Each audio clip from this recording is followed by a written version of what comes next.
ACR 2R এর নিয়ম অনুযায়ী কিভাবে আমরা অ্যাডাপ্টেশনের প্রবলেম ক্যাটালগ কার্ড তৈরি করব সেটা তোমাদের সামনে প্রথমে বলছি।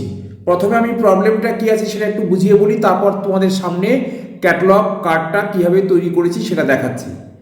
প্রবলেমের টিপিতে ছিল TP means title page, the hole in the dike, এটা গল্পটার নাম। এবার রিটোল্ড বাই নর্মা গ্রিন, এটাকে আবার নতুন করে নর্মা গ্রিন তাকে গল্পটাকে পুনরায় আবার বলেছে। Pictures by Eric Carle, Thomas Y, তাহলে দুজন এখানে এর কোলাবোরেটর আছে, পিকচার বইতে ছবি দিয়েছে।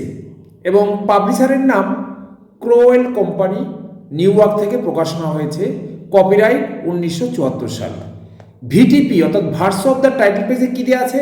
Copyright 1974 by Norma Green. এই যে নর্মা গ্রিন এই কপিরাইটটা পেয়েছে।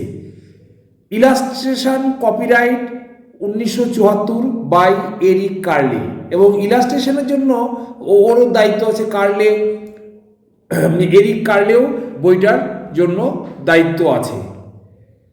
আদার information Y there R 32 unnumbered pages, colored illustration, size. It is adapted from the story entitled Hans Brinkers or Silver Skates by Mary Mapes Dodgy 1931 থেকে 1905. The library has works by another author of the same name. The story is about a little boy's courage who saves Holland from destruction by the sea, এবং এখানে subject দিয়েছে short story English. তাহলে আমরা catalogue card করে তোমাদের সামনে এবার তুলে ধরছি। আমরা ক্যাটালগ কার্ড মেন এন্ট্রি দেখাচ্ছি। Main entry left hand top কর্নারে কল নাম্বার লিখতে হয়। কল নাম্বার লেখার পর আমরা মেন এন্ট্রির অ্যাক্সেস পয়েন্ট লিখব। প্রথম কাজ মেন এন্ট্রির অ্যাক্সেস পয়েন্ট। এখানে যিনি গল্পটি লিখেছিলেন প্রথমে তার নামে হবে না, এখানে যিনি অ্যাডাপ্ট করেছেন নর্মা গ্রিন, তাহলে নর্মা গ্রিন যদি হয়, গ্রিন হচ্ছে সারনেম আর নর্মা হচ্ছে ফার্স্ট নেম, আমরা অ্যাক্সেস পয়েন্টে সারনেম কমা তারপর ফার্স্ট নেম লিখবো। তাহলে লিখেছি গ্রিন কমা নর্মা, তাহলে অ্যাক্সেস পয়েন্ট হয়ে গেল। এবার আমাদের ক্যাটালগ কার্ডের ডেসক্রিপশন 8টা এরিয়াকে 4টে প্যারাগ্রাফে কীভাবে লিখবো। তাহলে প্রথমেই title and statement of responsibility, তাহলে টাইটেলের জায়গায় আমরা বইয়ের নামটাই লিখবো, the hole in the dike. কে বলেছিল? স্ল্যাশ দিয়ে রিটোল্ডেড বাই নর্মা গ্রিন, যিনি অ্যাডাপ্ট করেছেন। তাকে সহযোগিতা করেছেন বা কোলাবোরেশন করেছেন কে? দুজন তার পিকচার্স বাই, মানে ছবি দিয়েছে বইটায়, তার সেমিকোলন চিহ্ন দিয়ে সাবসিকুয়েন্ট স্টেটমেন্ট অফ রেসপন্সিবিলিটি যিনি পিকচার দিয়েছেন, তাহলে pictures by Eric Carle and Thomas Y. এইবার আমার 1 নম্বর এরিয়া হয়ে গেল title and statement of responsibility.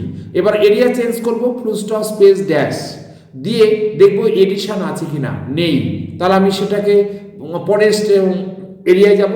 পরের এরিয়া হচ্ছে নন বুক মেটেরিয়ালসের জন্য 3 নম্বর, material or type of publication specific details, এই ক্ষেত্রে প্রয়োজন নেই। তারপরে আমি দেখব publisher, place of publisher, publishing আর পাবলিশার্স নেম আর ইয়ার, তাহলে প্লেস অফ পাবলিশিং হচ্ছে নিউ ইয়র্ক, তাহলে ফুল স্টপ স্পেস ড্যাশ দিয়ে নিউ ইয়র্ক কোলন, আর পাবলিশারের নাম ক্রোওয়েল কোম্পানি, কোম্পানি লিখবো না, শুধু ক্রোওয়েল লিখবো, কমা দিয়ে কপিরাইট হয়েছিল 1974 সালে, তাহলে সি 1974 লিখলাম। এই ফার্স্ট প্যারাগ্রাফ হয়ে গেল। সেকেন্ড প্যারাগ্রাফে আমাকে ওখানে বলা আছে যে দেয়ার আর 32 unnumbered পেজ, মানে বইয়ের পাতা আছে কিন্তু সেখানে পেজ নাম্বার মার্কিং করা নেই, এখানে বলা হয় unnumbered পেজ। এরকম যদি থাকে তাহলে আমরা স্কোয়ার ব্র্যাকেট অর্থাৎ থার্ড ব্র্যাকেটের মধ্যে লিখব, তাহলে 32 স্কোয়ার ব্র্যাকেটের মধ্যে লিখে বাইরে পি লিখলাম। তারপরে কি লিখব বলেছে? কালার ইলাস্ট্রেশন, এবং কালার ইলাস্ট্রেশন যে কালারের আগে সেমিকোলন বসে, কোলন চিহ্ন দিয়ে ইলাস্ট্রেশনের জন্য সংক্ষেপে ILL লিখে ব্র্যাকেটে COL মানে কালার, ব্র্যাকেটে লিখে তারপরে সাইজ লিখবো সেমিকোলন চিহ্ন দিয়ে সাইজের যখন এখানে দেখো আমার আছে 28 গুণ 13.5 সেন্টিমিটার, অর্থাৎ 28 গুণ 14 সেন্টিমিটার, তাহলে এটার হাফ হচ্ছে, তাহলে আমার হাফ যদি হয় প্রস্থ, তাহলে প্রস্থ লেখার প্রয়োজন পড়ে না, তাই আমি 28 সেন্টিমিটার লিখলাম। তো এখানে আর কোনো সিরিজ নেই, এই জন্য আমার আর ওখানে আর কিছু দিলাম না। তাহলে 2 নম্বর প্যারাগ্রাফ হয়ে গেল। 3 নম্বর প্যারাগ্রাফ হচ্ছে নোটস। তাহলে এবার আমি এই বইটা কোথা থেকে রূপান্তরিত করেছে, তাহলে অ্যাডাপ্টেড ফ্রম দ্য স্টোরি সেটা উল্লেখ করতে হবে নোটস এলাকায়। তাহলে adapted from the story Hans Brinkers or Silver Skates by Mary Mapes Dodge 1931 থেকে 1905, এইটা আমাকে নোটসে উল্লেখ করতে হবে। এরপরে দেখো ISBN নেই, প্রাইস নেই, আমার সেগুলো কিছুই আসবে না। এরপরে হচ্ছে আমার ট্রেসিং পার্টস। প্রথমে 1 নম্বর হবে সাবজেক্ট, আমার কোশ্চেনে দেওয়া আছে শর্ট স্টোরি হাইফেন ইংলিশ, মানে ইংলিশ শর্ট স্টোরি। তারপরে রোমান 1 দিয়ে কি হবে, টাইটেল দিয়ে একটা হবে, আর নেম টাইটেল আর এন্ট্রি, মানে যেটা অরিজিনাল অথর তার নাম দিয়ে একটা এন্ট্রি হবে। মানে সেখানে ওই যে Dodge Mary Mapes dot Hans Brinkers, এটাকে বলে name title and entry. Thank you student.